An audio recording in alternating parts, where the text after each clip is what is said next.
हुकूमत सिंध की जानिब से तश्कील दी गई सिंध पीपल हाउसिंग फ्लड अफेक्टीज़ एक पब्लिक सेक्टर कंपनी है। SPHFC रिहायशी तामीर नौ पर मुश्तमिल दुनिया का सबसे बड़ा इकदाम है। इस इकदाम का तसव्वुर पाकिस्तान पीपल्स पार्टी के चेयरमैन बिलावल भुट्टो जरदारी ने दिया था और ये कंपनी वज़ीर आला सिंध सैयद मुराद अली शाह की ज़ेर क़यादत काम कर रही है। SPHFC को 2022 के सैलाब के नतीजे में सिंध के 24 अजला में तबाह होने वाले 21 लाख घरों के नए सिरे से तामीर का टास्क दिया गया है। इसी हवाले से इस प्रोग्राम में हम बात करेंगे। हमें ज्वाइन किया है खालिद महमूद शेख साहब ने, CEO हैं Pakistan peoples housing for flood affectees. Thank you very much sir, आपने प्रोग्राम में वक्त दिया। सर, अब तक फ्लड अफेक्टीज़ के लिए कितने घर तामीर कर चुके हैं आप लोग? अच्छा जी, मैं ये बता दूं आपको कि ये कंपनी स्टेब्लिश हुई थी एंड ऑफ 22। ओके। 2022 में ये हमने कंपनी स्टेब्लिश की थी और उसके बाद हम अब तक 5.5 लाख घर, तकरीबन 5,25,000 घर हम कंस्ट्रक्शन में डाल चुके हैं। इसमें से 3,11,000 घर वो हैं जिनकी प्लिंथ कंप्लीट हो गई है, 2,08,000 घर वो हैं जिनकी लिंटल्स कंप्लीट हो गई है और 1,25,000 से ज्यादा घरों की छत भी कंप्लीट हो गई है। तो एक साल में ये सारा काम SPHF ने किया है। और इसमें मैं थोड़ा सा ये बता दूं आपको कि हमारा जो ये मॉडल है इसमें कोई कॉन्ट्रैक्टर इन्वॉल्व नहीं। इस मॉडल में हम बेनिफिशियरी की सिलेक्शन के बाद उसको डायरेक्ट और बराह रास्त उसके बैंक अकाउंट में पैसे शिफ्ट करते हैं और ये पैसे शिफ्ट करते हैं हम मरहलावार। तो इसका मतलब ये है कि हर बेनिफिशियरी अपना घर खुद बनाता है। सर, 21 लाख एक बहुत बड़ी तादाद है। आप बेनिफिशरीज तक कैसे पहुंचते हैं, खास तौर पर जब आबादी बिखरी हुई हो, और आप इस बात की निगरानी के कैसे यकीनी बनाते हैं कि फंड्स का दुरुस्त इस्तेमाल हो रहा है, साफ शफाफ तरीके से जो हकदार हैं उनको ये चीज़ मिल रही है? ये बड़ा अच्छा सवाल है। देखें, टेक्नोलॉजी का यही सबसे बड़ा फायदा है, बेनिफिट है कि उससे आप वो काम कर लेते हैं जो जनरली पुराने वक्तों में नहीं हो सकते थे बहुत एफिशिएंट तरीके से।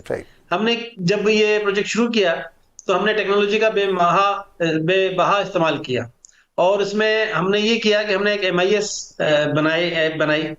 हमने जो टॉप रैंकिंग NGOs हैं पाकिस्तान में, जो सब जानते हैं, जिसमें SRSO है, NRSP है, तरदीप है, सेफको है, हैंड्स है, इनको हायर किया और इन्हें ये कहा कि आप बेनिफिशरीज तक जाएं और वो सर्वे जो पाकिस्तान आर्मी और डिस्ट्रिक्ट एडमिनिस्ट्रेशन ने किया था 2022 के एंड में, उसको वैलिडेट करें और उसके बाद वहीं से आप ऑनलाइन हमें इंफॉर्मेशन फीड करें। ये सारा प्रोसेस कंप्लीट करने के बाद और वैलिडेशन करने के बाद हमारे पास डेटा इकट्ठा हो गया 21 लाख घरों का। हमारे पास इन 21 लाख घरों में हर बेनिफिशियरी की तस्वीर है, उसका शनाख्ती कार्ड मेरे पास है, उसके गिरे हुए घर की तस्वीर भी मेरे पास है।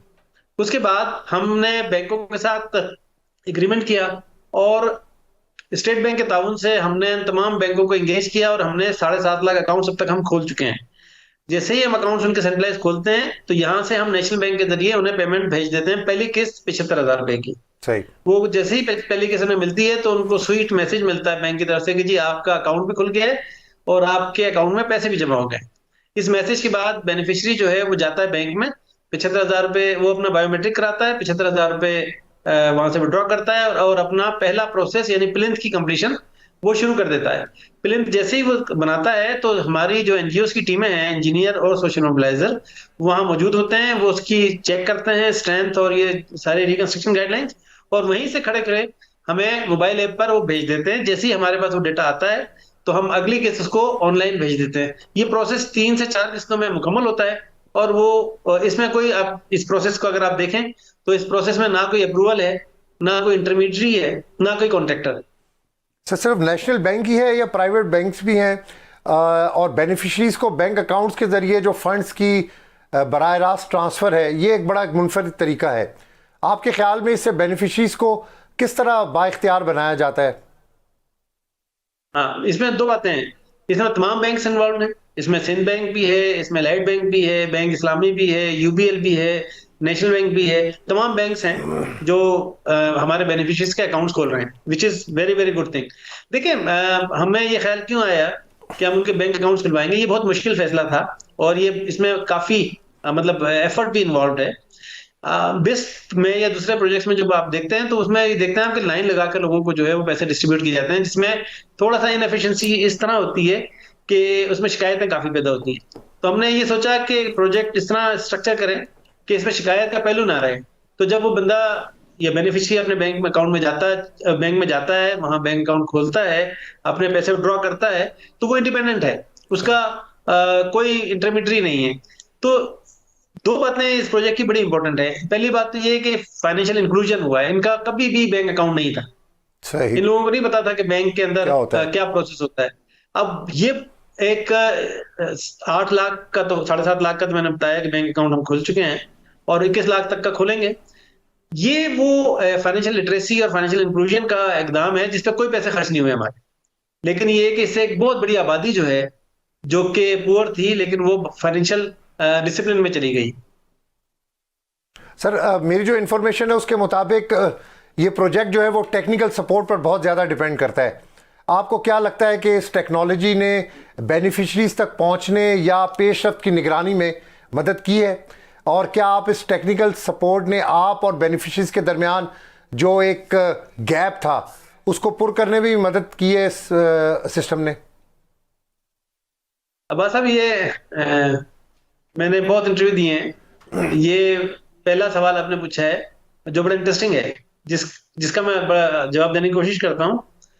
ये पहला प्रोजेक्ट है जिससे मैं ये समझता हूँ कि हमारा जो गुमान है इंटीरियर में रहने वाले गरीब लोगों के मुतालिक वो चेंज हुआ है।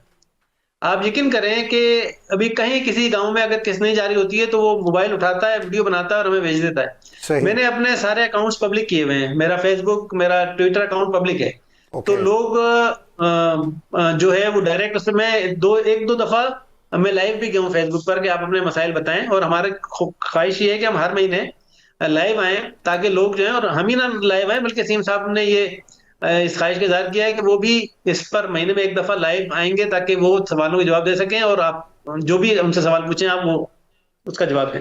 सही। तो लोगों ने इस टेक्नोलॉजी का, हम समझते थे कि ये इम्पेडिमेंट है और गांव से हमें टेक्नोलॉजिकल सपोर्ट नहीं मिलेगी, लेकिन हर गांव में कुछ ना कुछ स्मार्टफोन है, कुछ ना कुछ लोग ऐसे हैं जी हैं, जो बिल्कुल। कि राब्ता हमसे कर रहे हैं। जी सर, कंटिन्यू करें। जी जी, तो वो राब्ता कर रहे हैं हमसे, और हमें कोई प्रॉब्लम नहीं आता। लोगों का जो एंथुसियाज्म है सोशल मीडिया के जरिए हम तक पहुंचने का, और अपनी जो भी शिकायत है सर उसका इंटरप्ट कर रहा हूं सर। आपने वर्ल्ड बैंक के $500 मिलियन और हुकूमत सिंध के जो फराहम करदा $227 मिलियन हैं उससे अपना ये प्रोजेक्ट का आगाज़ किया। हाल ही में वज़ीर आला सिंध मुराद अली शाह साहब ने यह ऐलान भी किया है कि नए घरों के लिए मुकम्मल फंड्स जमा कर लिए गए हैं। तो आपने ये फंडिंग कैसे मुमकिन बनाई? ये फंडिंग इस तरह मुमकिन बनाई कि दुनिया में पैसे की कमी नहीं है। पहली बात तो ये है। मैं थोड़ा सा ये बता दूं कि मैं इससे पहले डायरेक्टर जनरल था public private partnership initiative in Sindh, और ओके। हमारा जो सिंध का पब्लिक प्राइवेट पार्टनरशिप यूनिट है वो पूरी दुनिया में मशहूर है, पूरे पाकिस्तान में मशहूर है। सही। अच्छा, उसकी वजह ये थी कि हम वो प्रोजेक्ट स्ट्रक्चर करते हैं सिंध में बैठकर जो प्राइवेट इन्वेस्टर्स को बहुत अट्रैक्ट करते हैं। तो इस बात का तजर्बा मुझे था कि अगर आप एक प्रोजेक्ट अच्छा बनाएंगे तो पूरी दुनिया आपको फिर तवज्जो से देखती है। जैसे आपने सही फरमाया कि वर्ल्ड बैंक ने 500 मिलियन दिए थे और $227 million equivalent to 50 billion rupees government of Sindh ने दिए थे। लेकिन हमने उसमें क्या किया, हमने बहुत अच्छा एफिशिएंट स्ट्रक्चर बनाया। दूसरा हमने क्या काम किया, हमने ये किया कि हमने उसमें जो ऑडिटर्स हैं, आपके इल्म में होगा कि दुनिया में 4 बिग ऑडिटर फर्म्स कहलाती हैं, 4 बिग्स, जी। जिसमें ईवाई है, केपीएमजी है और पीडब्ल्यूसी है। हमने तीनों बड़ी इंटरनेशनल ऑडिट फर्म्स को अपने इस प्रोजेक्ट में रखा हुआ है। और उसका फायदा ये है कि पूरी दुनिया जब ये देखती है और पूरी दुनिया के डोनर्स जब ये देखते हैं कि this is the best system जहां 3 दुनिया के बेहतरीन ऑडिटर्स काम कर रहे हैं। और अब मुझे सर तो वक्त की कमी है, मेरा लास्ट क्वेश्चन है सर, इस प्रोजेक्ट में ख़वातीन, मुख्तलिफ माजूर अफराद और दीगर जो कमज़ोर तबका है वो भी शामिल है। क्या आप वजाहत कर सकते हैं कि SPHFC के तहत इन पर क्या असरात मुरतब हो रहे हैं? देखिए, सबसे इंपॉर्टेंट बात तो ये है कि आपके भी इल्म में है, आप भी बखूबी वाकिफ होंगे इस बात से कि इंसान की जिंदगी में सबसे मुश्किल मरहला जो है वो उसका अपना घर तामीर करने का है। एग्जैक्टली। बाकी सारे मसले जो हैं वो बहुत आसानी से हल हो सकते हैं, लेकिन घर का मसला बड़ा मुश्किल है। जी हाँ। जब आप ये देखें कि हम 20 लाख लोगों को, जिनमें 1.25 करोड़ की आबादी है, उनको हमने एक बहुत बड़े मसले से निजात दिला दी, और जैसे तस्वीरें बैकग्राउंड में आप देख रहे हैं कि सारे घर रेजिलियंट घर बन रहे हैं, सारे घर देखें काफी प्लिंथ के साथ बन रहे हैं, और प्लानिंग के क्योंकि साथ उनका बन रहे अपना हैं। घर है, वो अपने अपने घर बहुत मजबूती से बना रहे हैं। तो उससे वो जिंदगी के एक बहुत बड़े मसले से बाहर आ गए हैं। अब उनके नजदीक हेल्थ और एजुकेशन पे पैसे खर्च करने में इतना बड़ा मसला नहीं है। तो हम, एक तो ये इसका बेनिफिट, दूसरा बेनिफिट ये है कि वो शख्स या वो खातून जिसकी माहाना आमदनी 5,000, 10,000, 15,000 थी, उसने 3 लाख रुपए सरकार के बहुत एफिशिएंटली खर्च किए। इसका मतलब ये है कि इन लोगों में प्रोजेक्ट डेवलपमेंट करने की सलाहियत बहुत है। सलाहियत मौजूद है। इनको अगर आप 10 लाख और 20 लाख दें, ये दुनिया का बड़ा काम कर सकते हैं। तीसरी बात ये है कि फाइनेंशियल लिटरेसी में ये लोग शामिल हो गए हैं। और चौथी सबसे बड़ी बात मैं आखिर में करूंगा, वो ये है कि देखें, नाउमीदी में कुछ नहीं होता। नाउमीदी ये कच्चे घर से पक्के घर का सफर नहीं है, ये नाउमीदी से उम्मीद का सफर है। जब आपके पास कोई एसेट डेवलप हो जाता है ना, आपकी उम्मीद और ख्वाहिशात और तवक्कुआत दुनिया से बढ़ जाती है। बढ़ जाती है। Thank you very much Khalid Mahmood Shaikh साहब, आपने प्रोग्राम में हमें वक्त दिया। प्रोग्राम का वक्त खत्म होता है, अब्बास शबीर को इजाज़त दीजिएगा। कल आपसे दोबारा मुलाकात होगी, अल्लाह ने के बाद।